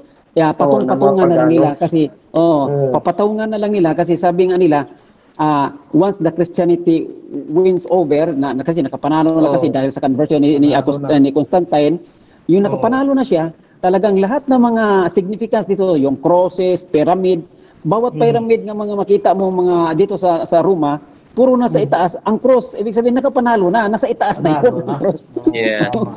Dati, Roman Empire yan eh. Roman Empire yan. Ito yung verse dyan, bro. Pag binasa natin dito sa Roma 16 talatang 20. Sabi dito, yung mga nasa Roma. At si Satanas ay dudurugin ng Diyos ng kapayapaan sa madaling panahon sa ilalim ng inyong mga paa. Sabi si Satanas, dudurugin sa ilalim ng paanan natin. So, tatapakan natin si Satanas. Kaya kasi, yung Roma, yan yung pinakapugad ng paganismo dati. Yan si Satanas talaga nakatira eh. So, in-overcome natin yan, tinapakan natin yan, dinurog sa paanan natin ng mga nasa Roma. Roma 16 talatang 20. Ang biyaya naman ng ating Panginoon ay nasi Jesu Cristo ay sumainyo. Yun yung katuparan. Yan talaga yung pinaka-purpose ni Jesus Christ pagpunta niya dito dun sa Psalms 10:1-2 na yung ginawas gagawin siyang Panginoon, ibig sabihin yung mga hindi siya tinuturing na Panginoon, si Jesu Cristo gagawin siyang Panginoon, ipapailalim sa paanan ni Kristo yung mga lahat ng kanyang kaaway. Yan kaya nga diyan sa Roma. So ang ganda lang yung sinabing Roma mo, yung Roma 16:16 din kasi the same from 16 to 20, atras ka lang sa 16:16 yung sinabing mga eklesia. Tapos angkinin naman ng mga iglesia ni Cristo niya. Ibaba natin, bro, dito sa Roma 16 talatang 23. Diyan nakasulat yung kay Holestes Ecclesia. Roma 16:23. Universa Ecclesia sa Latin. Sa Latin. Yan yung mga iglesia ni Cristo. Yan talagang tunay na INC. Ano yung tinapakan ng iglesia na INC? Ano yung tinapakan nila na demonyo? Wala pa naman eh. Kami may mga sinakop na kaming mga yan, yung puta ng demonyo, yan yung pagbagsak ng Roma. Yung mga pumalit yan, mga church leaders, di ba? Nung bumagsak yung Roma. So, Baday, yung mga Sabadista, mga 17th Adventists, hindi popular yun sa Roma, no? Listado sila dyan na wala talaga sa third day. Dihado sila sa mga ganyan.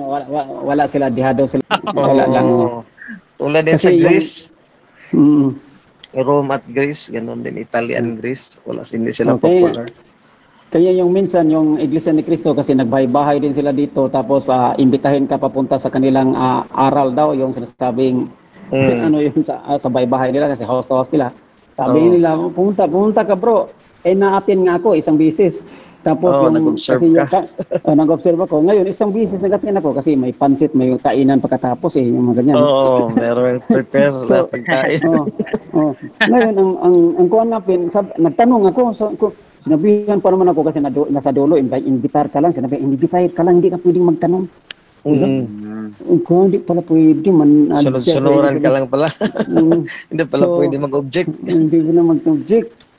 So, kasi yung Roman 16:16 sabi niya mga eklesia, mga plural talaga yan. Bakit plural ito? At kung kayo yung karugtong dyan, bakit isa lang simbahan nyo dito? At saka nasa outskirt pa. Tapos singular pa sila. Isa lang simbahan na dito. Kasi dapat sa Roma, naka-address yan sa Roma, mga iglesia sa Roma. So isa lang yan. Marami. Sila isa lang. Paano na yan? Sabi nila, nasa bahay-bahay yan, yung iglesia na yan. Ganun ba? Paano na yan? Individual na yun. Hindi na masabing church eh. ang mali pa kasi ang kinilang Roman 16:16 na singular lang. Tapos yung sige po. Wala si Sister Ligaya dito, no? Kasi may tanong ako. Nadiskubrihan ni Sister Ligaya na yung INC daw sa Israel Nangungupa lang ng apartment. Yun. Bro, may tanong. Iba Sige, na- sige. Bro, Brad Jael ito, Brad Jael. Kelo, Sorry, sige, Sa Roman Brad. sa Roman 16:16, sinasabi diyan mga iglesia ni Cristo. Ang ibig sabihin ng mga is plural is marami. Yung Okay. tinutukoy na maraming mga iglesia, sino-sino ba yun? Sino-sino po ba yun? Yung tinutukoy na maraming mga iglesia. Kasi kung maaaring angkinin din ito ng RCC, pag sinabing aangkinin ito ng RCC, ibig sabihin, hindi na matatawag na marami, tama ba? Sino Hindi, ba ang kasi tinutukoy na mga... ibig nga sabihin na marami kasi iba-ibang lugar, may mga churches, no? Mga parishes ba, mga parokya, mga diocese. Yan ang structure ng Catholic doon sa panahon na yun ni San Pablo. Mga parokya yan. The word parish, parokya, nandyan yun sa Grego. So, hindi yan distrito eklesiastiko na nangupil lang ngayon sa Katoliko.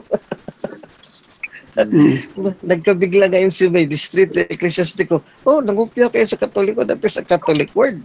Distrito eklesiastiko, nangupya ngayon si. Kaya mga parokya at archdiocese kaya nga plural kasi marami ng diocese na tatag dyan during that time. May basilika na sila dyan sa Roma. Tapos mayroon na silang mga parokya.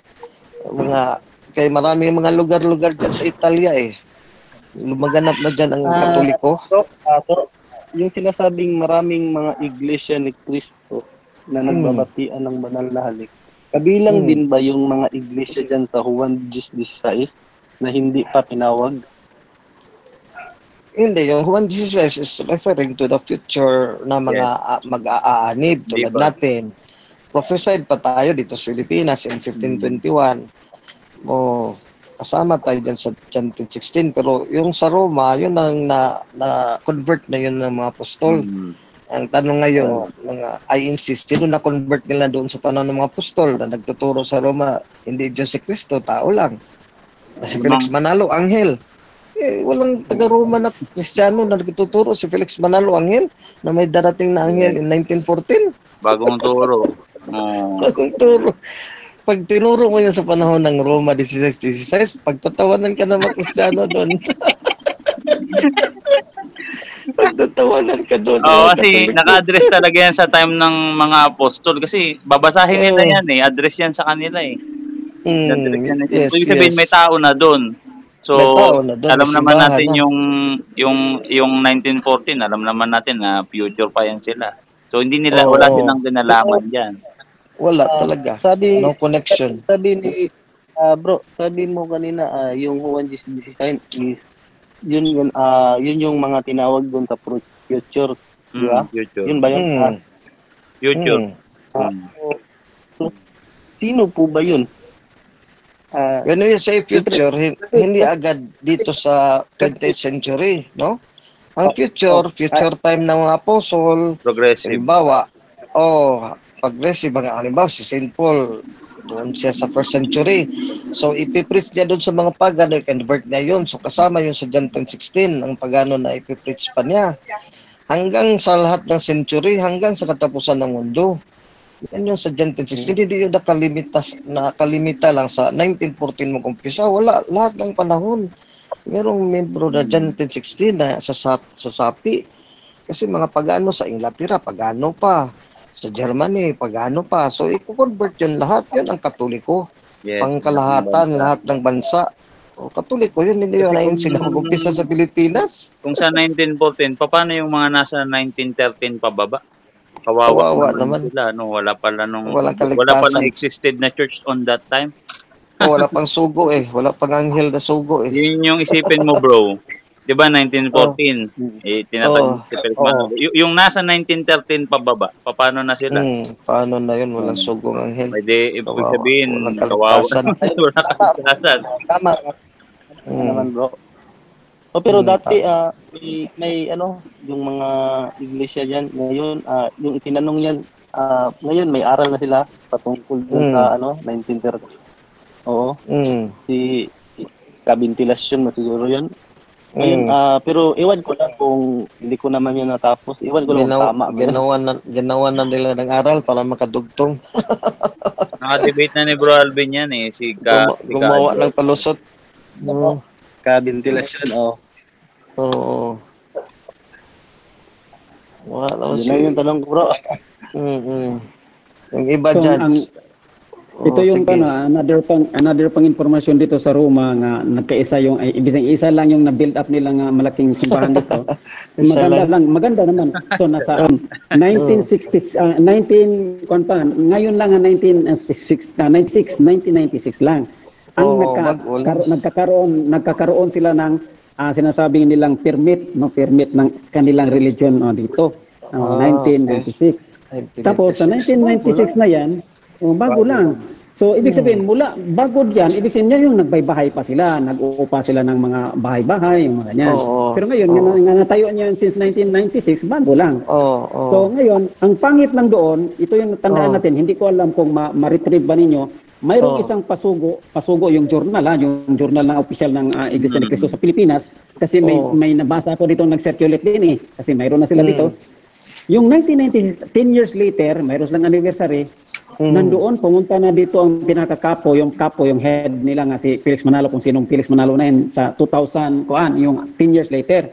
Pumunta dito, hindi man pinagmalaki doon sa hindi man pinagmalaki niya sa picture, nagpa-picture hindi niya pinagmalaki yung Iglesia ni Cristo niya, doon siya nakasandal sa isang kolon sa Vatican City. Tapos sinabi doon sa caption sa baba, bumalik na si Felix Manalo sa Vatican. Wow.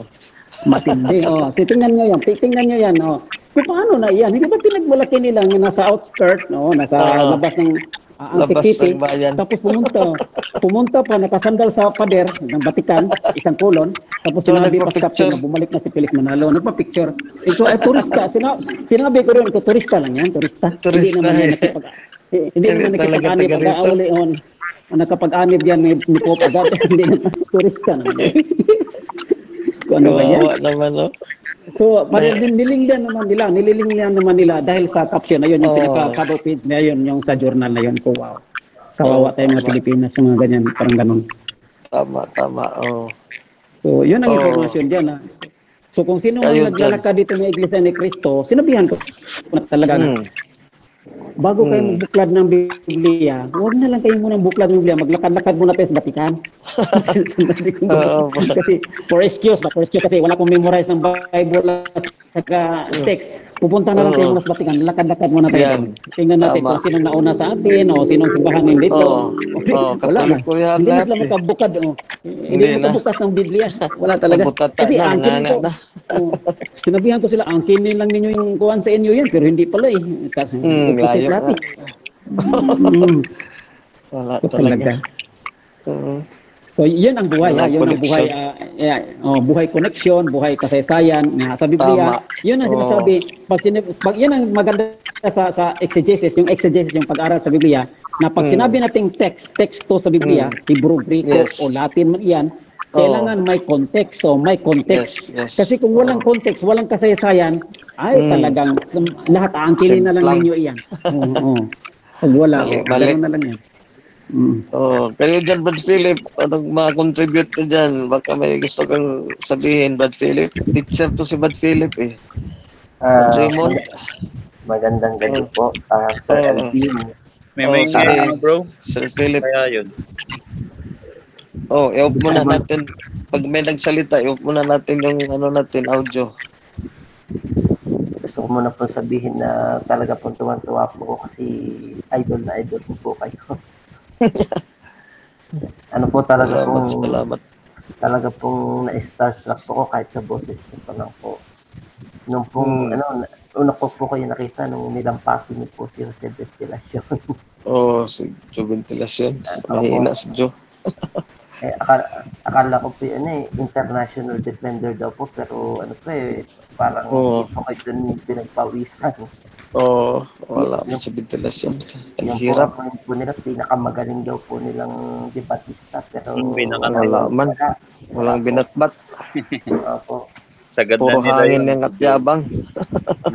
Actually, meron pong claim po ang mga Iglesia ni Manalo na after po ng World War II, yun daw po ang noong po 1914 na matatatag ang ang World War sa One. mga huling nung World War I po, sa mga huling araw Mm. kung babalik ang tunay na iglesia. Ngayon po, meron po silang miyembro na nagtanong base po sa Hebrew 1 verse, Hebrew 1 to 3. Oh, yung Sabi po doon, binasa ko kanina, oh. ang claim po kasi nila, yun daw po ang mga huling araw, ang 1914. Ay ngayon po, Layo. opo, 1914 daw po. Sabi po ng miyembro nila, ba't po gano'n? Nakalagay po sa Hebrew 1 verse 3. Oh. In the past, God spoke to our forefathers through the prophets at many times and in various ways. But in these last days, last days na po pala nung panahon pa ni Pablo. Oh, tama.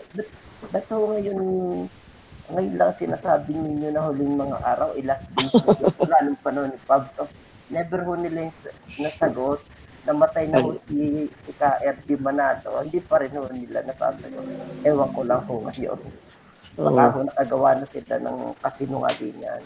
Oo. Inconsistent nga sila sa detalye ng Biblia. Ang layo talaga. Hindi nila talaga maangkop eh. Hindi nila ma-fit yung simbahan nila, yung history nila, hindi nila ma-fit sa Biblia. Ang Katoliko, lahat ng detalye dyan sa Biblia, fit na fit tayo. Lahat. To the detail. No? Kahit nga Old Testament, talaga ang Katoliko naman ang fulfillment talaga sa detail of the prophets. O, kahit magbasa kayo ng Genesis, na Pentateuch, mas fit talaga tayo kaysa mga Hudyo ngayon. Tayo talagang fulfillment of the Bible. Tayo nga yung naging katuparan no? Na yung mga shadow lang sila yung naging shadow sa old. Yes. O, tama. Yan ang tamang salita, shadow. O kayo, Sister Isa, Sister Christy, baka may tanong kayo dyan o may opinion kayo gusto na i-share. Baka natulog na kayo dyan. Actually, yung doktrina ng church natin, yun din yung doktrina ng church ng nasa langit, di ba, Sir Alvin? Efeso 4:4, Filipos 2, Filipos 2:6 hanggang 10, di ba? Tama, Kaya hindi tayo madadaig sa impyerno kasi ang taga-langit, puro yan nagsusuporta sa atin lahat, mga santo, mga lolo natin, lola, na napunta na ng langit. Yan, tumutulong pa rin sa atin hanggang ngayon. Yes. Oo. Sila, walang connection sa langit. Kaya kung napunta nila mga santo, mga anghel. Natutulog pa nga eh. Natutulog pa sa libingan. Kawawa naman. Doon sa Filipos 2, di ba, ang lahat ng tuhod ay luluhod sa langit, sa ibabaw ng lupa at sa ilalim ng lupa. At ang lahat ng dila ay magsasaysay. Panginoon ng aking Diyos. So iisang way tayo, yung pagsamba natin. Luluhod tayo sa pangalan ni Kristo. Yung sinasaysay ng dila natin. Panginoon isang faith lang. Kaya nga isang ulo lang eh. Isang ulo lang tayo. Yeah. Sila, iba-iba. Iba-iba. Isang ibang Diyos. Sa Sinhoba, iba sa Badista. Gulo. Yung wala man anong tunay nito na pagsamba. Hindi sana lang matupad niya kasi wala soul sleep pa. Paano man yung luluhod sa nasa libingan? Nasa libingan pa, nakahimlay pa sa labok. Wala talaga. Kaya ang detalye ng Biblia sa Old Testament, sa New Testament, hindi talaga sila maka-fit sa detalye. Bagsak talaga sila.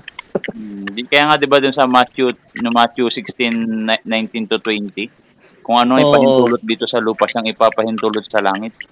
Oo, yan. Wala silang kapangyarihan ganyan. Ibig sabihin, meron meron dun sa langit talagang nagpapahintulot, 'di ba? Na kung ano yung doctrine natin dito, ganun din sila. Doctrine nila dun. Yes, connected talaga tayo sa langit. Tayo. Yun ang wala sila. Hirap sila sa ganyan eh. Yes. Sige. Tanong ko lang po, yung po bang power of losing and binding, saan po? Yung sa Santo Papa po o sa Ecumenical Council? Both. Sa Santo Papa, Matthew 16:18-19 kay Pedro, tapos sa kanyang successor. Tapos sa Matthew 18:18 naman hanggang 19, extended to the apostles. Yes. So ang successor ng mga apostol, bishops, Acts 20:28. So yun. Santo Papa at mga obispo, councils and the Pope. Yan, isa din yung patunay kasi yung Protestanto may konsilyo ba sila? Wala. Walang konsilyo. Hindi nila kaya History. magpatawad. Yun yung nakakaano eh. Hindi nila kayang, wala silang authority na magpatawad. Wala. Oo. Papatawaran. Nag-cancel. Oo. Wala talagang mamamatay na lang si Banya tulad ng Pilipinista. Mamamatay ng Pilipinista. Wala pang council.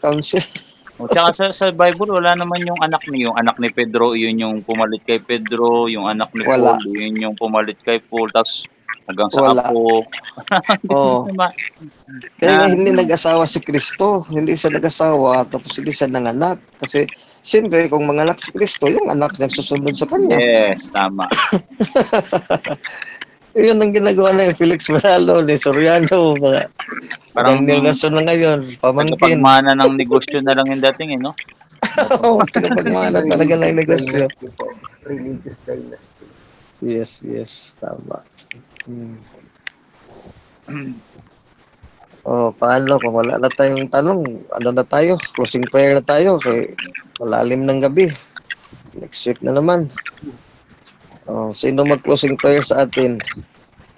Yung hindi nagsalita, mag-closing prayer. Tapos naman si Raymond, nagsalita si Brad Ike, si Brad Philip, ako, si Brad John Paulo at si Kyle. So, ang iwan dito na mag-prayer, si Sister Esa o si Sister Christy. So, saan sa inyo dalawa, Sister Esa, Sister Christy, mag-closing prayer? Sister Esa na lang. Ako na lang. Sige. Let's pray.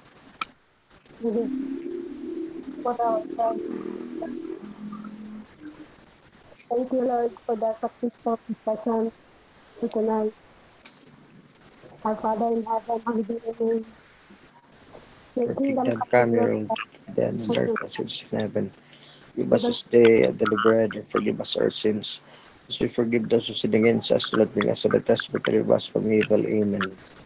And Mary, full of grace, the Lord is with you. Blessed are you among women. Blessed is the fruit of thy womb, Jesus.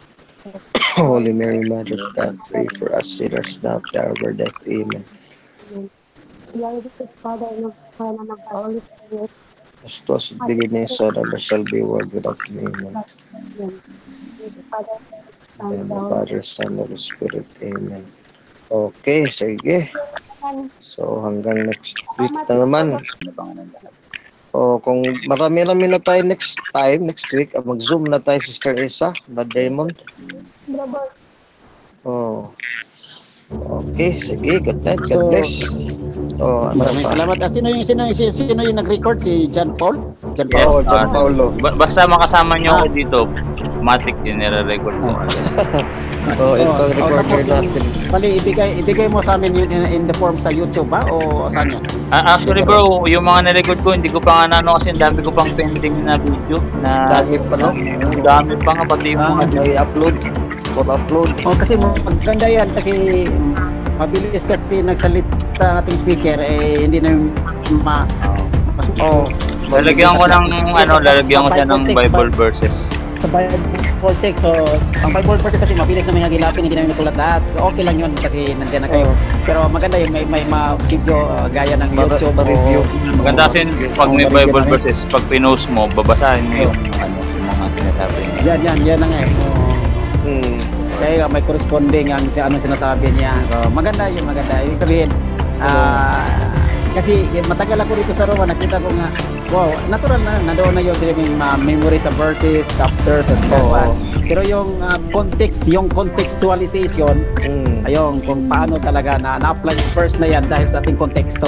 Kasi sa atin talaga yan, wala talagang nalabas yan sa ating kasulito. Yes. Amen. Praise the Lord. Sige, good night. God bless. Salamat guys. Maraming salamat. Philip, Sister Esa, Sister Christy, Brad John Paulo.